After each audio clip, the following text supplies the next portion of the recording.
All right, well, we've got a hodgepodge of fun here. We hooked up a floppy drive from a 475 because everything is a big fat mess, and this cable doesn't reach over here. This hard drive has 7.1 and 8.1 partitions, and we've got the NewerTech G3 card installed.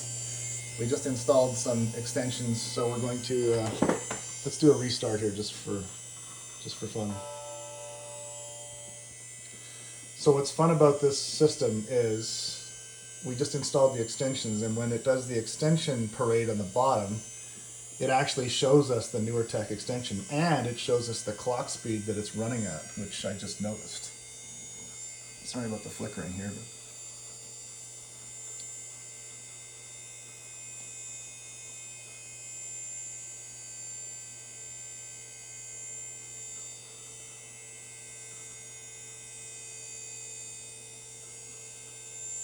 So you'll see the NewerTech extension, it actually says 293 and it has 1 megabyte of cache. So it's telling us how fast it's going before the desktop even shows up, which is absolutely wicked.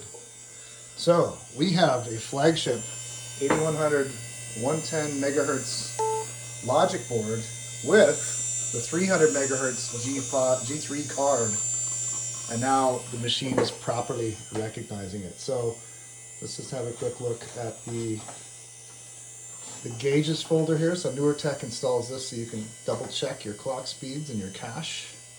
Look at that. PowerPC 750 293 megahertz. Woohoo! That is so cool. And we'll check out the cache here. PowerPC 750 1024K backside cache. So this is incredible. This is very exciting. And I'm just going to lower the resolution here, because I think there's an issue with some of the video RAM, or there's something with the video card. So we're 1024 with 768. This is the Apple 17-inch multi-scan. Huh. It looks cleaner than it did before. Interesting. Okay, well, we thought maybe that there's something wrong with the video card, but it seems to be okay, because before we were seeing some anomalies. Let's go to thousands and see if it's... Oh, okay. Interesting. All right, well, it looks like our video is working properly here. This is exciting. Let's just go to the utilities for a second. I want to see if we can...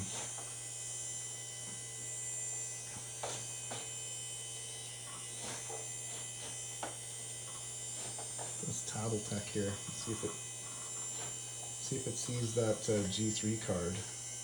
CPU unknown. CPU speed minus 67 megahertz. We're actually going minus 67 megahertz. Yeah, it's not fast at all. All right, so I don't know if this Tattletech system is recognizing anything it's supposed to. Let's take a look at the PDS new bus slots. Built-in VRAM video. All right, cool. Anyways, the point is this 8100 is recognizing the NewerTech card, so that's cool. But we just got another NewerTech card that's slower. We're going to test that now. We'll do another video for that in just a second.